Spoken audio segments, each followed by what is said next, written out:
Somos lo que conversamos. Conduce Federico Joanol. Patricia Arancibia, historiadora y escritora. Luis Eduardo Escobar, economista y ex asesor internacional. Sergio Mico, abogado, filósofo y cientista político.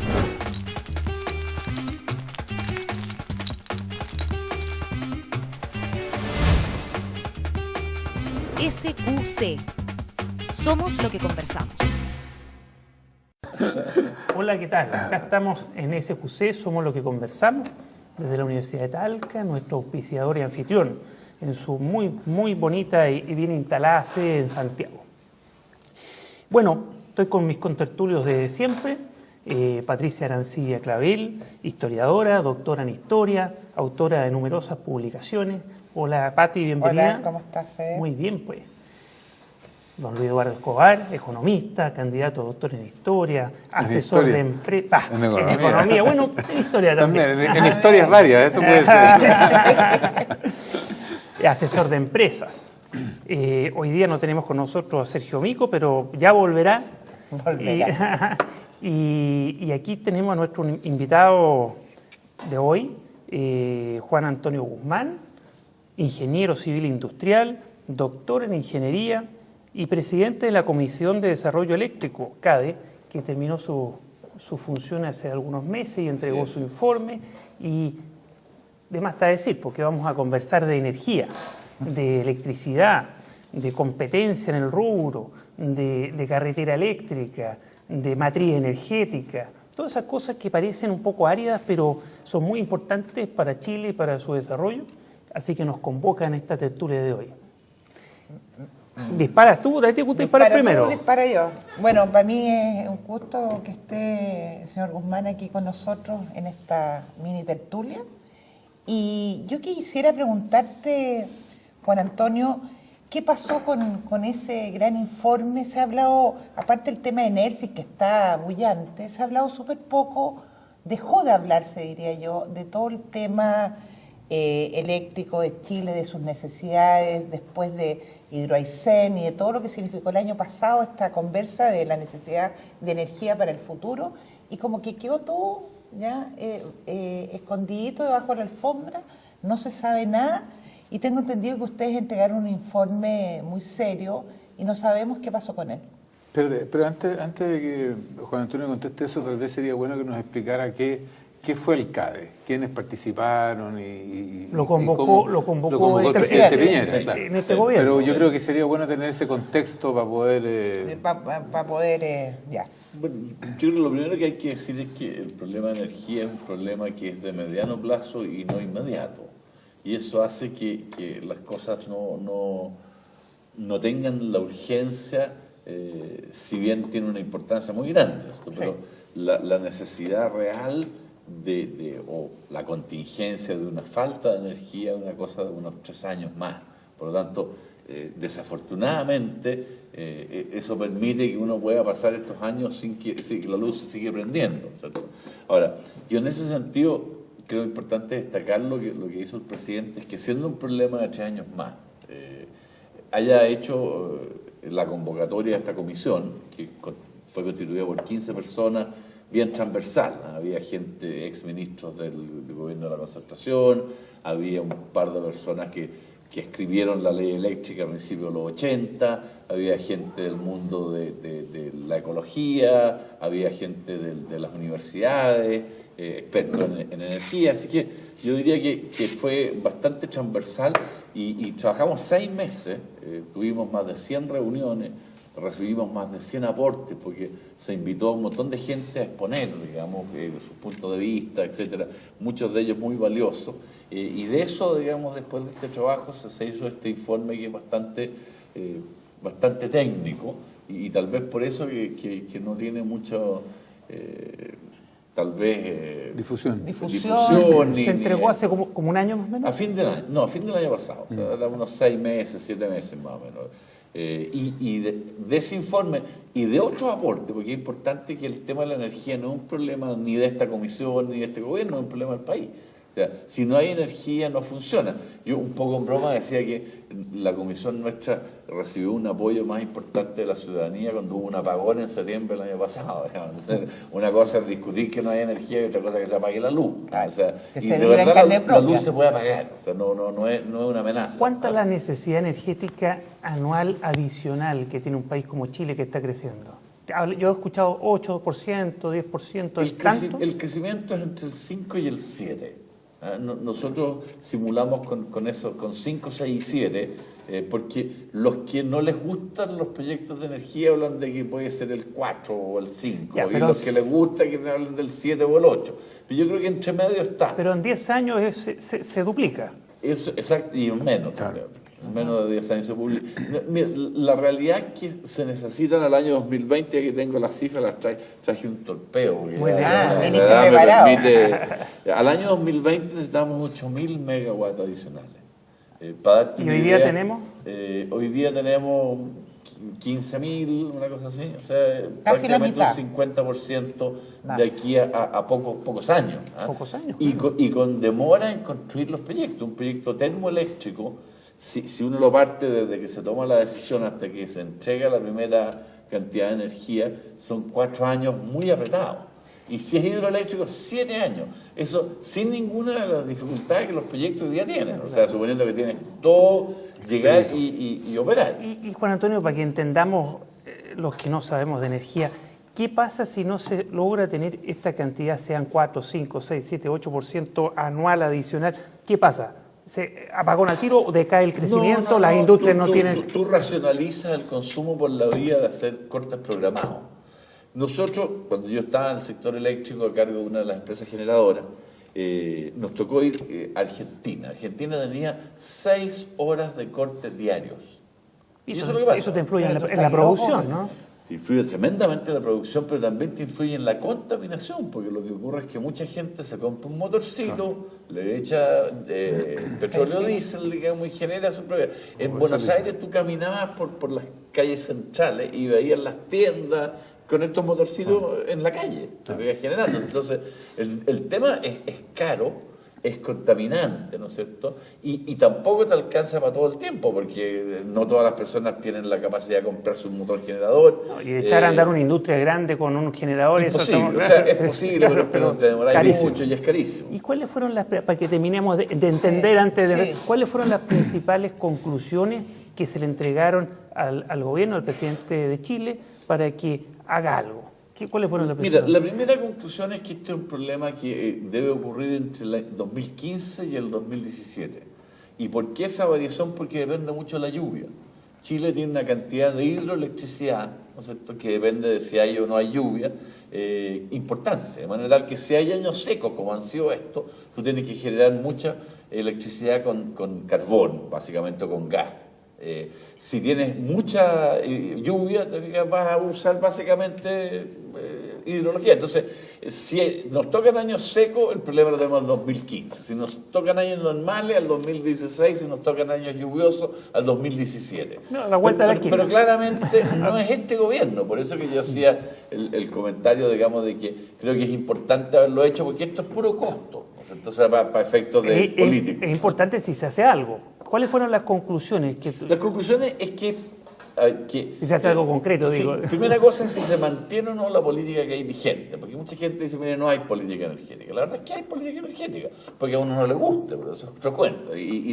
Fundamentalmente tú tienes que mantener la seguridad de suministro, tienes que tener eficiencia económica y tienes que tener sustentabilidad ambiental. Entonces esos 3 elementos constituyen la base y quienes desarrollan los proyectos del sector privado. Y el sector privado en prácticamente 30 años ha respondido. Fíjate que en los últimos 20 años se ha cuadruplicado la cantidad de energía que se ha generado nueva, producto de proyectos. O sea, y ahora están frenados, ¿no? Bueno, el problema que hay hoy día y la razón por la cual se hizo esta comisión es cuáles son las dificultades que hoy día atraviesa la industria eléctrica. ¿En inversión? No, en no concretar los proyectos, ¿no? Un dato. Hoy día de los proyectos aprobados que podrían construirse, está en construcción solo el 10%. O sea, hay un 90% que no parte. Y no parte básicamente por problemas de permiso. por problemas ambientales y por problemas de las comunidades, por problemas territoriales, ¿no es cierto? Y además por problemas de la ley de concesiones, que cuando tú vas a construir, los dueños de los terrenos se sacaron la lotería, creen algunos, entonces judicializan los proyectos y dicen, mire, yo no dejo pasar la línea si usted no me paga tanto, y como yo considero que eso es lo que usted me debe pagar, me voy a un juzgado, pido una orden de no innovar y se atrasa el proyecto, 1 o 2 años.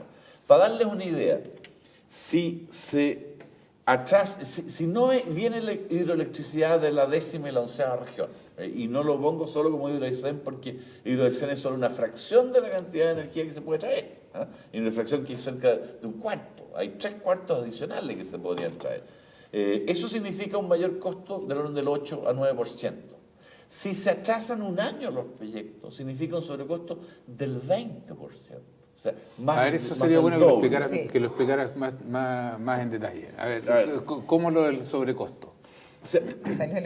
Sobrecosto significa... No, para que la gente lo entienda, porque significa que mantener una construcción parada es terriblemente caro, porque la empresa constructora tú la contratas sobre la base de un periodo de tiempo. Si la empresa constructora tú le dices, mire, no puede construir, ellos tienen la gente contratada, tienen las máquinas compradas, tienen los gastos generales que operan igual, entonces eso es un taxímetro muy grande, además de que dejas de ingresar dinero por 1 año. Todo eso significa llevar el costo de la inversión del proyecto eléctrico con un costo del 20%. Ustedes le explicaron, perdón que vaya aquí al grano. Yo quería... Si estoy hablando muy... No, quiero ir al grano en torno hasta qué punto, digamos, los grupos ecologistas que han ido surgiendo en el último tiempo se pueden hacer responsables a posteriori de que nosotros nos quedemos como país con una deficiencia tan grande en energía que tengamos que sufrir los costos, digamos, de Argentina, que tú mismo señalas, o que tengamos que sufrir justamente una situación más dramática todavía en el aire, usando motores, etcétera. Entonces, a mí me preocupa quién se hace responsable de esto. Pero eso es motivo de otra sesión de este programa, porque yo no soy ecologista. Yo tengo la misma pregunta que tú. O sea, yo creo que no hay responsabilidad, y eso es muy grave. Pero lo que pasa es que cada actor juega su rol y es la sociedad y las instituciones las que tienen que ir regulando, ¿no? Bueno, pero ¿quién asume la responsabilidad de que no podamos grabar este programa? Pero esta discusión no ocurre en todas partes del mundo, no es privativa de Chile, digamos. Yo creo las que el problema tienen que funcionar, como decía. El problema que plantea Federico es cuál es el mecanismo social y político por el cual esta cosa se resuelve. Judicial y social e institucional. Y yo creo que esa es una parte de la discusión donde el CADE, por su naturaleza, tal vez no lo consideró, no sé. Nosotros consideramos, mira, dentro de los capítulos que se tocaron, aparte de la parte más técnica, de desarrollar los modelos... Sin perjuicio de eso, así brevemente, Juan Antonio, ¿cuáles fueron las principales? No todas las conclusiones, porque no tiene que decir las principales en relación con eso. La principal conclusión es que si se sigue manteniendo la actual política que ya mencioné, ¿no es cierto? El sistema se abastece de la energía que el país requiere. Y eso es lo que llamamos el escenario negocios como siempre, ¿no? Se usó la expresión inglesa business as usual, ¿cierto? Por lo tanto, los problemas ocurren que si la institucionalidad que existe no se cumple, es decir, si un proyecto tiene los permisos pero no se le reconocen los permisos, si un proyecto está cumpliendo con lo que la ley establece, pero hay un juzgado que establece una orden de innovar y lo atrasa, entonces esos son los problemas que en definitiva ponen en riesgo la construcción de las centrales y por lo tanto el abastecimiento de la población. Pero eso es un riesgo que siempre va a existir porque cada actor en una sociedad compleja tiene derecho a usar y hacer valer sus pretensiones, ¿no? Claro, pero siempre que se haga responsable, como decía la Patricia. Pero bueno... Porque si el punto es el siguiente, tú no vas a obtener nunca una política energética con unanimidad de la población. No, claro. Nunca. Siempre, lo que tú tienes que buscar es un consenso de mayoría. Y una vez que tú tienes ese consenso de mayoría, independiente que todo el mundo tiene el derecho a hacer valer su opinión y sus puntos de vista, si tú estás cumpliendo aquello que ha sido acordado por la sociedad en forma mayoritaria, que es la institucionalidad que se debe cumplir y respetar por todos, ¿no es cierto?, tú tienes que permitir que se cumpla. Lo que tú no puedes permitir es decir, mire, ¿sabe qué más? Yo respeto todo en la medida que se haga lo que yo quiero. Eso se llama la tiranía de las minorías. Estamos de acuerdo, pero, eso significa... pero este acuerdo mayoritario, ¿cuáles son los pilares? Pero ya sabemos los pilares que es mantener la política que existe e impedir la judicialización y la paralización de las obras contra la legalidad vigente. Ya, pero ¿qué adicional a lo que ya existe que hay que velar porque se cumpla, como dices tú? Pero te la pongo muy sencillo. Mira, uno de los problemas principales... Por ejemplo, la carretera eléctrica, como adecuar tarifas... No entiendo hacia dónde va, porque el tema... No, porque si una comisión se reúne durante tantos meses con prohombres expertos en la materia, hombres y mujeres, hombres y mujeres, que la preside un especialista una amiga en la materia, y si es que me dice a mí, yo soy presidente, vicepresidente, siguen haciendo lo que han hecho durante los últimos 30 años, preocúpese que se cumpla nomás. Es raro, ¿no? No, lo que se está diciendo es que hay que tomar medidas legislativas, normativas y reglamentarias que en definitiva aclaren situaciones, y voy a poner el caso de las concesiones para la línea de transmisión. Hoy día la ley te dice que tú puedes construir la línea de transmisión y dejas en manos, si no hay acuerdo en el precio que se debe pagar como una forma de compensar al propietario, ¿no es cierto? Y tú vas a unos tribunales de hombres buenos y ellos zanjan cuál es el precio. Eso es lo que establece la ley y así se construyó todas las líneas que hoy día existen. ¿Qué es lo que ha ocurrido en los últimos 5 a 10 años? Ese es más o menos el rango. Que en definitiva, ciertos jueces, ¿no es cierto?, y ciertas cortes, aunque la ley dice eso claramente, frente a los reclamos de grupos minoritarios y básicamente propietarios que quieren sacar más dinero de la servidumbre, si digamos las palabras como son, ¿no es cierto?, les piden a los jueces que decreten órdenes de innovar mientras ellos recaban toda la información. Eso siempre se puede lograr, ¿no es cierto? Tú eres abogado, lo sabes mucho mejor que yo. Y eso significa retrasar un proyecto a lo que explicaba antes, a valores que te pueden significar. La central que tiene Gener en Ventana le costó $100 millones de sobrecosto. Entonces, lo que hay que hacer ¿Y eso se traspasa al usuario final? Por supuesto, pues al final lo pagamos todo. Entonces, la empresa te va a cargar los costos de inversión y operación, y eso es así. Entonces, ¿qué es lo que hay que hacer? Hay que clarificar la ley de manera tal que frente a determinados vacíos legales que les permiten a la judicatura tomar decisiones que atentan contra lo que la ley establece en el espíritu, ¿te fijas? Tú hay que aclarar la letra de la ley. Y eso es lo que se está haciendo a través de una ley que se va a enviar al Parlamento y que tú le dices, mire señor, reclame todo lo que quiera, tiene todo el derecho. Pero lo que no puede tener el derecho es a paralizar la obra con un tremendo perjuicio para la empresa y al final para el consumidor. Hay proyectos. Es el tema de la casa de la Avenida Osa, ¿te acuerdas? Es lo mismo. Exactamente. ¿Y existe proyecto de ley ya? Hay dos proyectos. Hay un proyecto que está en el Parlamento hace 1 año y medio, 2 años, que precisamente tiende a mejorar estos procesos judiciales. 1. Y ya 2, entró al Parlamento. Eso está hace 2 años. Y tú sabes que las cosas del Parlamento no son todos los fluidas que uno quisiera que fueran. Es que la gente tiene que conversar, ¿no?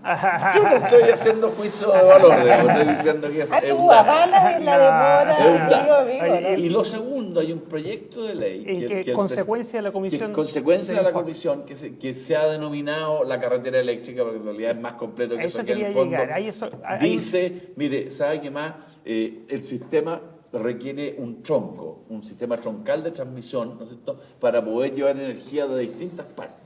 Pero además se necesitan ramales, porque no sacan nada con la pura cosa central. Pero ese es un aporte de la Comisión, más allá de fortalecer ciertos mecanismos institucionales que impidan el atraso, como dices tú, en fin, que funcione mejor el sistema. Pero lo nuevo o más nuevo es el tema de la carretera. Sí, el tema de la carretera dice relación con que si tú piensas que tenemos un sistema interconectado entre Cochrane y Arica, ¿no es cierto? Porque se van a conectar los dos sistemas. ¿Cómo tú estableces la construcción de un sistema troncal cuando tienes que pasar, por ejemplo, entre Puerto Montt y Santiago hay 3.000 propietarios? Si tú empiezas a ir a los tribunales y cada propietario, no sé si todo, pero una parte importante va a poner juicio, esto es imposible. Entonces, el proyecto dice, tenemos que buscar un mecanismo mediante el cual el Estado, te fijas, tú garantice el que se va a poder construir. La famosa carretera eléctrica. La famosa carretera eléctrica. ¿Y algún otro y ahí Sí, oye, pero se es que supone que eras el moderador. No, es que esto Federico Se llevó el programa para la casa. Me parece que es un tema que le gusta mucho. Se llevó el programa para la casa. me comprometo con ustedes, queridos contertulios, a no hacer más preguntas. bueno. Aparte de la carretera Anota, eléctrica, otro aporte de esta comisión para que se convierta en trámite legislativo, en iniciativa. Yo te diría que en trámite legislativo no. Lo que nosotros hemos discutido temas, por ejemplo, como la iniciativa legislativa del 2020, que hoy día hay un subsidio para las energías renovables no convencionales que te subsidia hasta el 10% de la generación al año 2024, con un valor que es bastante importante en términos de dinero, digamos. Entonces, el 2020 dice, en lugar de tener un 10% al año 24, aumentemos un 20% al año 20, por eso que se llama la ley 2020. Nuestra sugerencia, digamos, es que había consideración de los modelos matemáticos que simulan cómo va a ser el consumo y cómo va a ser la entrada de nuevas centrales. La verdad es que vamos a llegar entre un 15 y un 17% al año 2024. Entonces, una ley que no tiene más de 3 años, que está recién empezando a operar, cambiarla, más te genera ruido en el sistema, te fijas que una continuidad necesaria para ver si efectivamente está funcionando, toda vez que vamos a llegar a valores muy parecidos al 20%, vamos a llegar a un 17, 18%, veamos si efectivamente eso ocurre. Entonces, nuestra recomendación es, dejemos que la ley que existe, muy recientemente promulgada, opere, y no entremos a cambiarla. En sistemas de inversiones grandes, como son los eléctricos, cualquier ruido en el sistema genera incertidumbre. El que haya el 90% de los proyectos aprobados que no estén en construcción es fundamentalmente por incertidumbre. Sí. Incertidumbre en si voy a poder o no construir, si los permisos van a ser o no respetados, si van a judicializar los sistemas y me van a rechazar la obra, ¿te fijas? Ese es a lo que apunta fundamentalmente. Si alguien cumple con la legislación, con las normas, con los reglamentos, esto puede llevar adelante su inversión, como en cualquier otro rubro. Antes de irnos a corte, porque tú vas a ir a corte, me imagino. Luego, ¿no? después de que interactuemos un poco. Yo hace un par de meses, creo un mes atrás, hice una, obviamente, muy buena entrevista para Antonio Guzmán. Y es verdad que era muy buena. Era muy buena, nada más que porque el entrevistado es bueno. Pero le pregunté algo que a mí me dejó dando vuelta y me gustaría que lo explicitaras bien, porque muchos creen que si el Estado empieza a tener una participación más activa en todo este tema, que es un tema nacional, es un tema de Estado en definitiva, podrían mejorarse las cosas. Y uno tendiera a pensar que un hombre liberal como tú estaría en desacuerdo de que el Estado, digamos, asuma responsabilidades que subsidiariamente pueden hacer los privados. Entonces, no sé si la pregunta es que la pregunta, tú me la contestas automáticamente diciendo siempre que los privados pudieran subsidiariamente hacerlo. Claro. Los privados subsidiariamente tienen dificultades para hacerlo y por esa razón es necesario tomar ciertas medidas que va a intervenir el Estado, en las cuales, si tú me preguntas a mí si eso a mí me escandaliza, no me escandaliza, porque en muchas cosas el Estado tiene participación, entre otras cosas en el mismo sector eléctrico, en todo el sistema tarifario y regulatorio. Entonces, lo importante es que el Estado no entre en un rol más allá, que es regular, controlar y supervisar que en definitiva... Sí, la carretera eléctrica estatal no. No, es que la carretera eléctrica va a ser el Estado el que va a entregar las concesiones, pero va a licitar su construcción y va a licitar su operación. Porque eso además abarata el costo.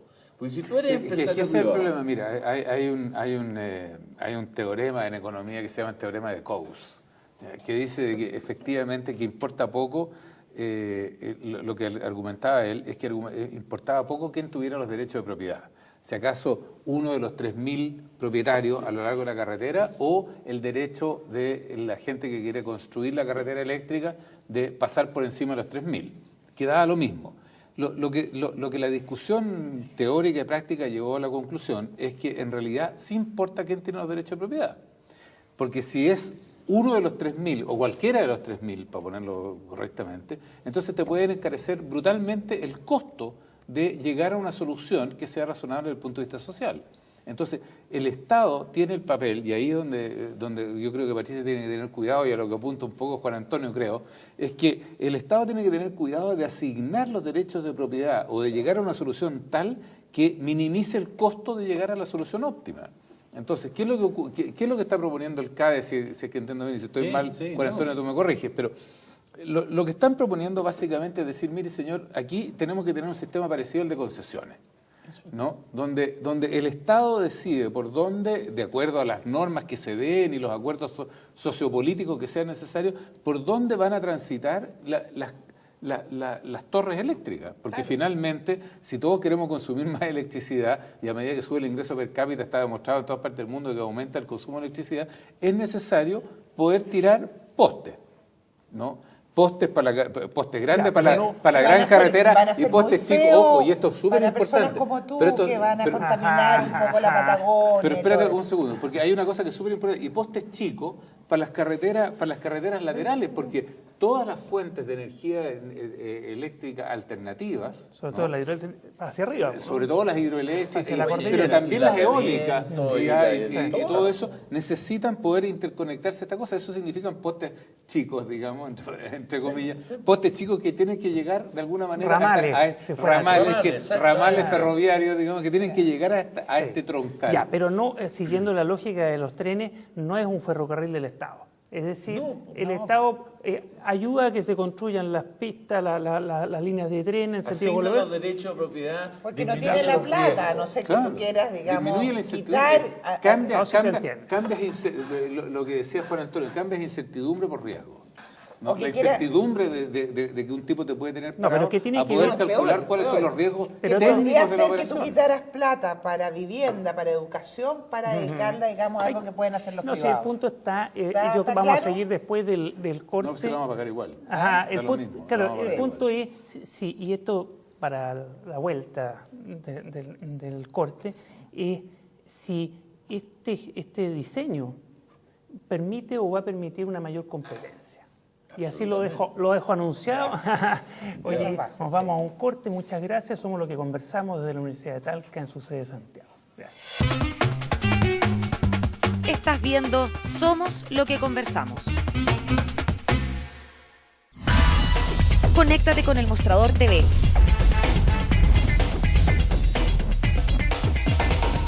Búscanos en Facebook.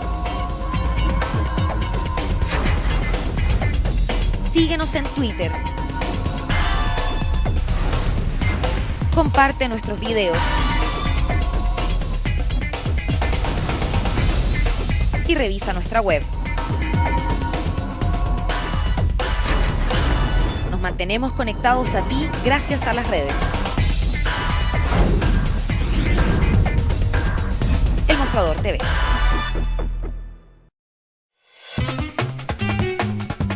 Estás viendo Somos lo que conversamos. Hola, estamos de vuelta acá en Somos lo que conversamos, SQC, desde la Universidad de Talca. Y con nuestro distinguido invitado, don Juan Antonio Guzmán, experto en temas eléctricos y que presidió la Comisión de Desarrollo Eléctrico CADE.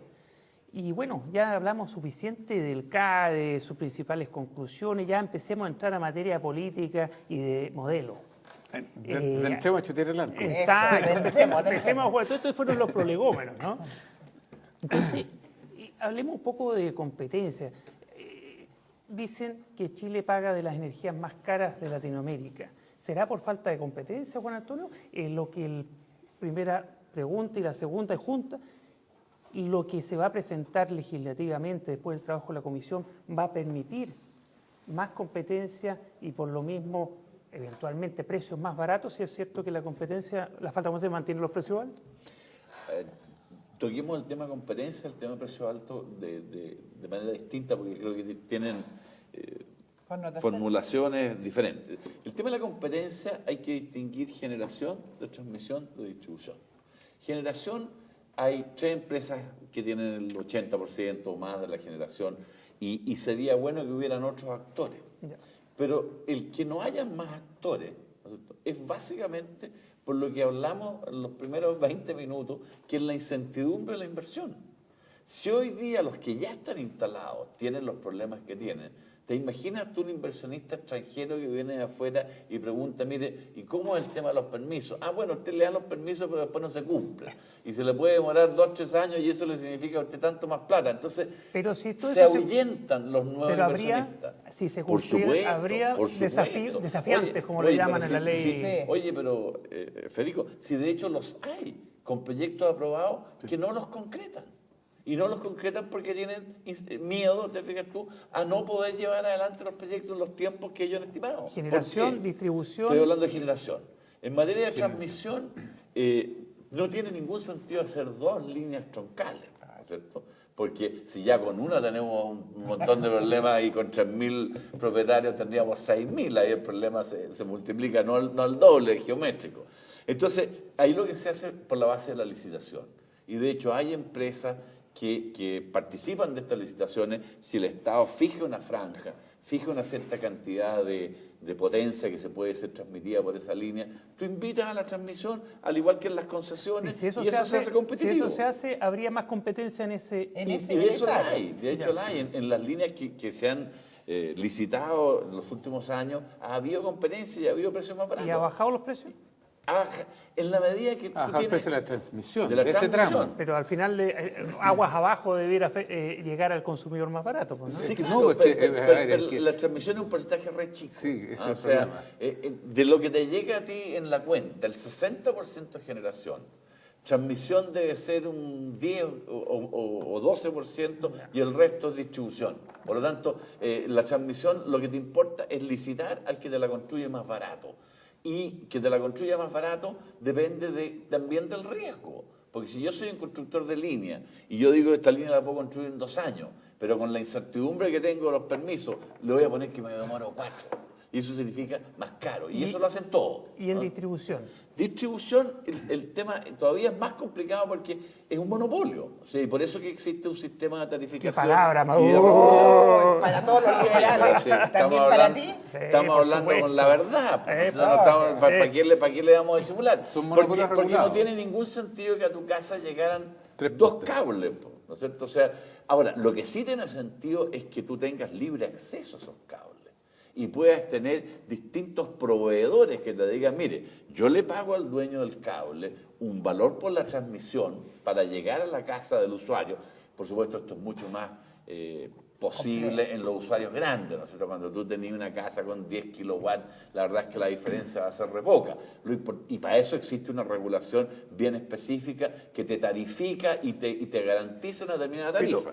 Pero al final del día, ¿qué hay que hacer para que bajen las tarifas eléctricas? Producir Bueno, más básicamente energía. generación, porque te Claro, estamos diciendo ya. que 2/3 del 60, costo es 60 y generación. Y eso significa, entonces, ¿por qué es caro? Vamos al término. O sea, primero, ojalá entraran más actores, pero para que entren más actores tenemos que eliminar el tema de la incertidumbre, que es lo que se va a hacer con los proyectos de ley. Ahora, ¿qué es lo que ha ocurrido en los últimos 2-3 años, diría yo? Porque si nos remontamos 10 años atrás, hasta antes que nos cortara el gas Argentina, teníamos los precios más baratos de la región.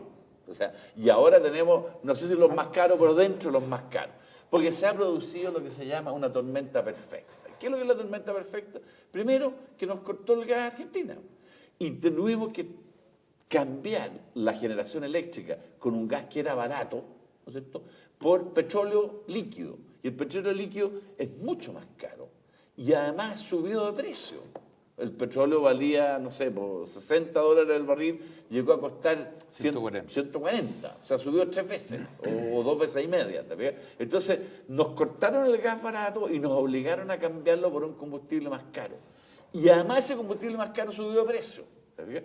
Y además de eso, tuvimos que se atrasaron las centrales por todos los temas que hemos hablado, entre otras cosas, se judicializaron las construcciones, se decretaron órdenes de no innovar, los grupos ambientalistas pusieron presión y rechazaron todo esto. Entonces, atraso, más cambio de combustible más caro, le agregas tú la guinda del postre y tuvimos sequía.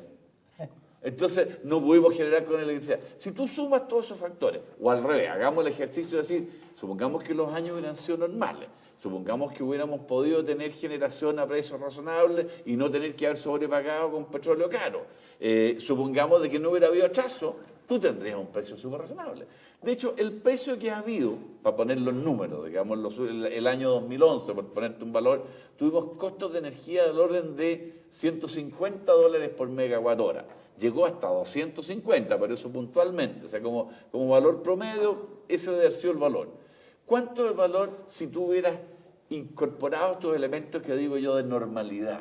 Tendrías 80, 90, o sea, la mitad, o un poquito más de la mitad. Entonces, eso en la medida que tú tengas nuevas centrales, que incorporen más competencia, que no tengas una sequía terrible, que puedas sustituir la generación cara para llegar en un costo a largo plazo que es un poco más de la mitad de lo que hay hoy día.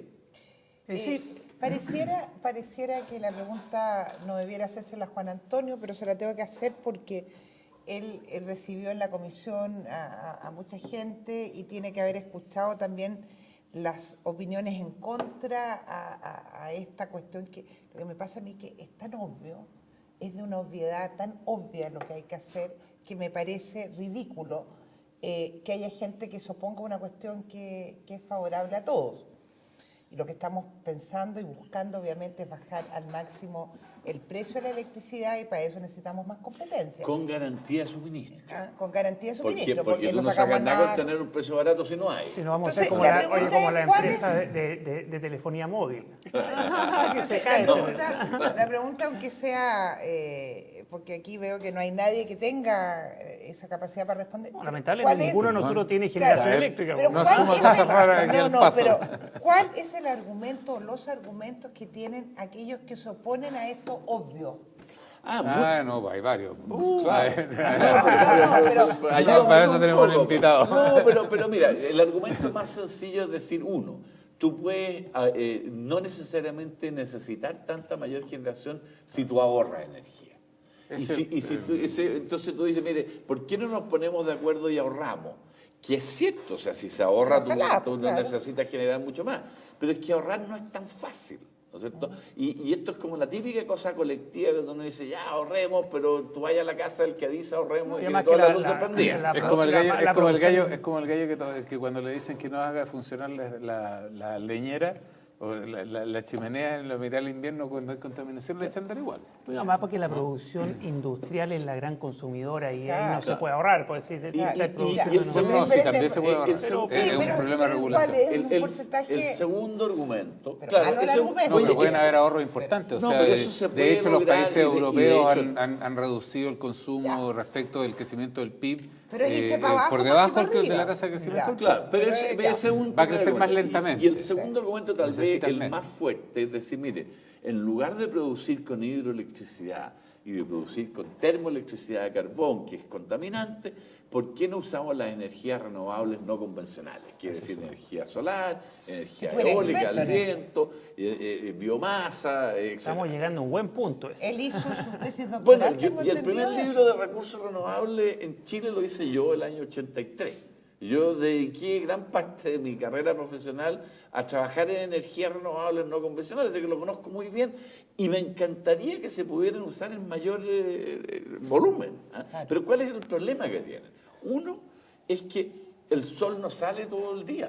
Sale 22 horas. Hoy día no salió ni uno. Y hoy día no salió uno. Entonces, el viento no sopla igual los 365 días del año, ni sopla igual las 24 horas del día. Entonces, son, en el fondo, generaciones que requieren un respaldo. O sea, vivir solo del sol y del viento es imposible, en ninguna parte. Entonces, lo que tú tienes que hacer es que tienen que ir de a poco, irse complementando, además que son más caras. Entonces, más caras y no tienen lo que se llama un factor de planta, es decir, una disponibilidad permanente como los tienen las centrales térmicas, las centrales hidroeléctricas, las centrales que tienen embalse, es necesario que entren como una fracción del total del sistema. Entonces, pero claro, tú puedes argumentar y hacer toda una serie de ejercicios académicos y decir, mire, pero el sol en el desierto de Atacama, el viento no sé dónde. Había consideración de que esas mismas centrales también tienen problemas. Hay una central eólica de viento en Ancud que no puede entrar por oposición de los grupos ambientalistas. Y qué feo es, en todo caso, claro, esa porque cosita. además, o sea, todo... ¿Cuál debiera ser la es matriz, mucho menos feo que lo- la los- bioventana la base de últimamente? la matriz energética, entonces hidroelectricidad? La base tiene que ser hidroelectricidad Claro. porque la tenemos. Ese es un Claro. don Hay que un, de la desnivel, naturaleza. hay un desnivel geográfico en Chile que permite, ¿no? Como me dijo una vez un suizo, mire, ustedes tienen el embalse más grande del mundo, es toda la cordillera de los Andes. Todos los años usted se le acumula una cantidad de agua ahí gigantesca, úsenla de la mejor manera. Y cae en un desnivel Con una importante. altura importante. Segundo, también la hidroelectricidad tiene variabilidad y por lo tanto tú tienes que tener un respaldo térmico, que ojalá no se use poco, pero tú tienes que tenerlo. Y ese respaldo térmico que te minimiza la variabilidad de las lluvias, también te permite suplir la falta de sol en la noche cuando hay. ¿Y la energía nuclear? La energía nuclear, ya. Pero esos son los principales argumentos. La energía nuclear Perdón. Pero por favor. está hoy día un poco interdicta, ¿no es Yo cierto? sé, pero- por el Japón. tema de Japón. Japón, claro. Ahora, pero yo, si tú me preguntas a mí, yo creo que, y una de las recomendaciones que nosotros dijimos, independiente que hoy día no esté bien vista, es una tecnología en la cual nosotros como país no podemos estar ajenos. Tenemos que tener recursos humanos, profesionales calificados que entiendan y sepan en qué minuto, ¿no es cierto?, las tecnologías van a ser capaces de ser más seguras y más limpias. ¿Y eso es ciencia ficción? No, no es ciencia ficción, porque hoy día existen a nivel de investigación, por ejemplo, centrales nucleares, que primero no contaminan porque usan como combustible el desecho de las antiguas. Y segundo, uno de los graves defectos de las centrales nucleares es que cuando se salen de control, tú no puedes pararlas. Y eso es lo que pasó en Chernobyl y puede venir una explosión, etcétera. Los nuevos procesos de generación de los eléctrica años nuclear, tú los cortáis como un motor de un auto. ¿Te fijas? Entonces, con un control muy seguro y con no contaminación, es una cosa ¿Y que es más barato? no sé si ahora, mucho más barato. Mucho más barato. Oye, y así como para construir, Porque hay que tener miedo. para Pero construir yo entiendo, Juan Antonio, que por ejemplo en la Unión Soviética, yo leí en alguna parte, en Rusia hoy día en realidad, hay barcazas que son nucleares, de generadoras nucleares. O sea, aquí se ha argumentado en contra de la energía nuclear porque dice que la escala es demasiado grande. Pero uno ve submarinos nucleares, ve No, estas eso barcazas en la Unión Soviética, entonces uno dice, Bien hecho. Y tiene- pero tienen sus problemas, pues, ¿de qué se hablamos hunden, cuando pues. hablamos del tema de la escala? No, o sea, Claro, que se cae. lo que tú dices es muy cierto. O sea, originalmente eran muy grandes porque tenían medidas de seguridad muy difíciles. Por ejemplo, un operador de central nuclear, que a mí me tocó conocer en Estados Unidos, no tiene ninguna profesión. O sea, tú dirías, ¿cómo? O sea, el señor salió del colegio y se fue a la central nuclear. Y bueno, ¿y qué es lo que hace? Bueno, pasa 11 años siendo entrenado en la propia central. O sea, no es un problema que tú puedas aprender en la universidad, lo aprendes ahí mismo. Entonces, claramente se hacían cosas muy grandes y con mucho encapsulamiento.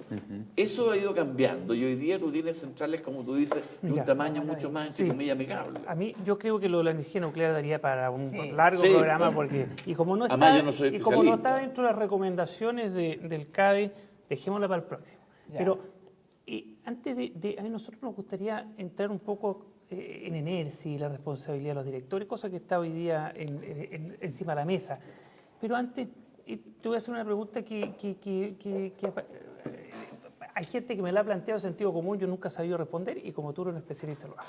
El gran consumo de energía es la Son las minería, mineras, ¿cierto? claro, sí, claro, yo La oí ese minería. cuento, Entonces, el punto es, ¿por qué si para construir un gran mall en algún lugar tiene que haber medidas de mitigación, que calles, que puentes, en fin, que está muy bien, ¿no? Para que el ciudadano pueda seguir viviendo? ¿Por qué si llega una minera, que es un tremendo negocio, que resiste todas las medidas de mitigación necesarias? Hoy día. Hoy día, bueno, Hace estamos no- hablando- no siempre ha sido igual. Hace 10 años era un pésimo ya, negocio. pero hoy día. Entonces, si va a entrar una minera que va a necesitar la cantidad de electricidad para mover una ciudad completa, en vez de quitársela al país completo que inmediatamente empieza a necesitar más rápido crecer su cantidad de generación eléctrica, ¿por qué no ponerle como medida de mitigación? Usted va a instalarse aquí, en ese cerro, va a sacar no sé cuántos miles de millones en minerales. Bueno, instálese su central eléctrica, pues ya. lo hacen. Eso es lo que hacen. Eso es lo que hacen. No, pero muy insuficientemente, por algo tan... Es que eso de nuevo, aquí hay cuentos Ya, que se ok, cuentan igual. que no son ciertos. Ya. Un poquito de Y es como ignorancia. el cuento de decir, mire, vamos a tener todo con energía solar y energía del viento. Sí, cuando se viene la noche no hay sol. ¿Te fijas tú? Ahora, hay sistemas que te permiten acumular, pero son carísimos. ¿Ah? Bueno, cuento corto. La gran parte de la minería, no sé, más del 80% está en el Norte Grande. El Norte Grande tiene superávit de abastecimiento.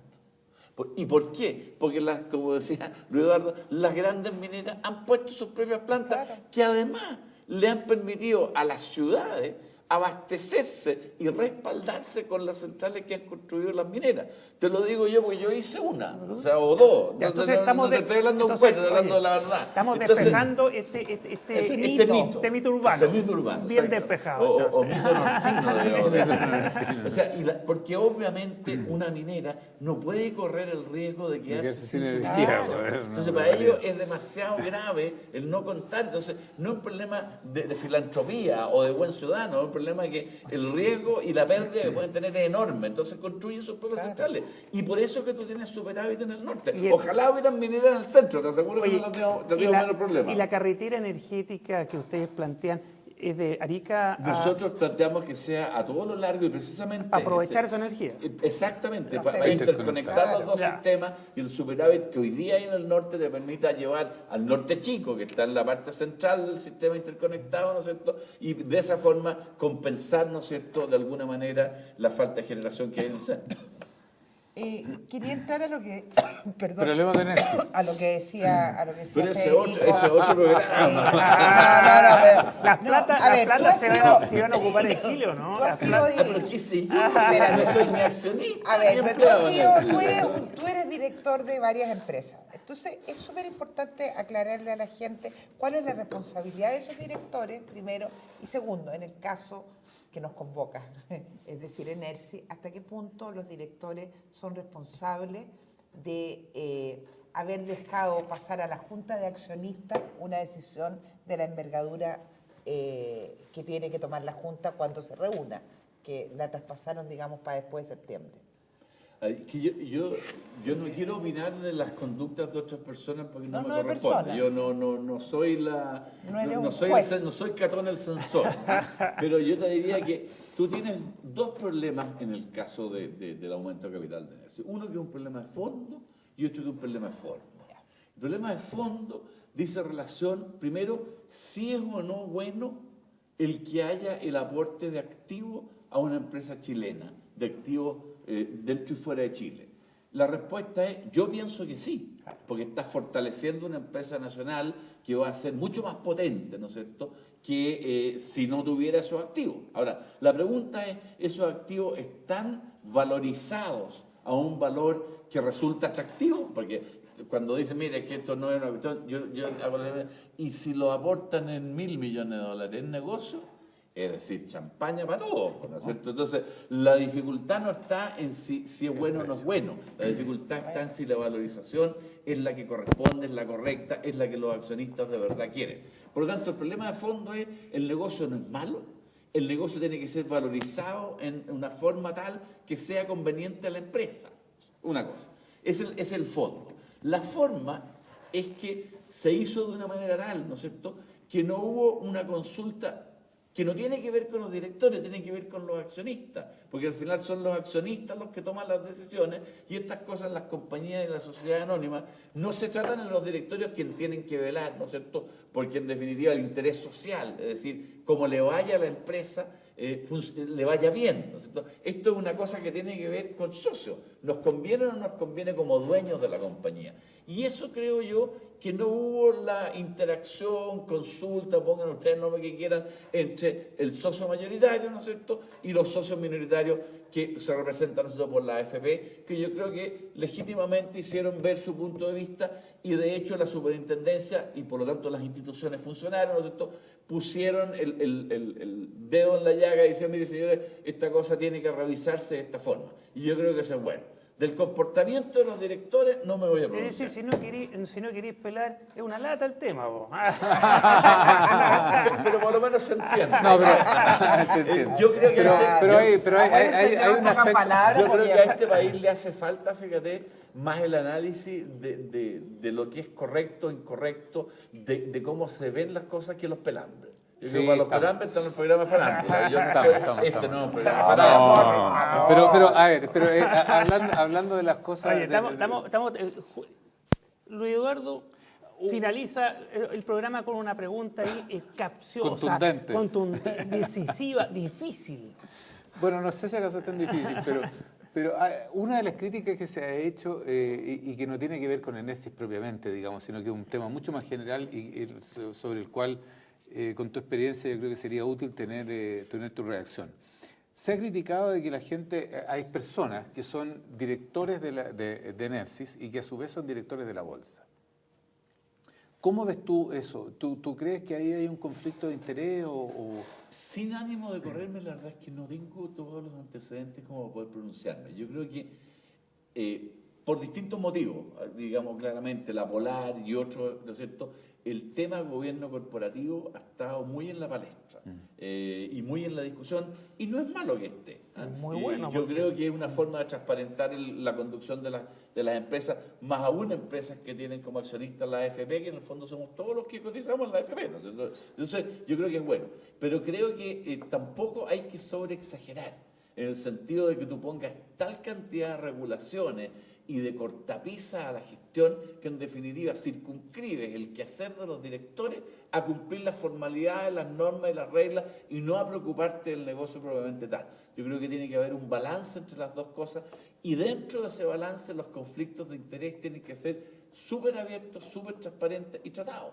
No es solo el problema entre si es director de la bolsa y es director de una compañía, sino que también es si es director de dos compañías que entran en transacciones entre sí, si los precios son o no a precios de mercado. O sea, hay muchas razones, pero tú, por cumplir la norma, ¿te fijas?, y tratar de escabullir cualquier posible conflicto, tú terminas no haciendo nada.